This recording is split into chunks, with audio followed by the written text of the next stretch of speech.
Në një kohë që teknologjia avanson me ritme të shpejta, po ashtu dhe sulmet kompjuterike, për herë të parë në vendin ton pritet të ngrihet një komunitet mbi sigurinë kibernetike. Në aktivitetin e zhvilluar në qendrën Protik në kryeqytet me dhjetra të rinj dhe profesionistë diskutuan mbi sigurinë kibernetike, ndërkohë që drejtoresha e kësaj qendre tha për Albanian Screen se sulmet kibernetike ndaj Shqipërisë ndikuan në ngritjen e këtij komuniteti.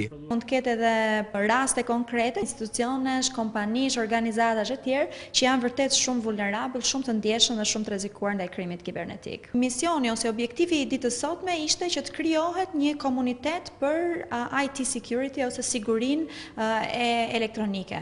Ndonse deri më tani nuk është regjistruar ndonjë rast i rënd i depërtimit dhe dëmtimit të sistemeve me të dhënat shtetërore, aktivitetet e ndryshme kriminale kanë mjaftuar për të vënë në pa dobësitë e rrjeteve kompjuterike në Shqipëri, që ende cilësohen në fazën e zhvillimit. Nga të dhënat e policisë, sulmet kryesore kompjuterike në Shqipëri kanë qenë llogaritë bankare dhe ato të ndërhyrjes së të dhënave personale në internet, ndërkohë që nuk kanë munguar dhe rastet e krimeve virtuale.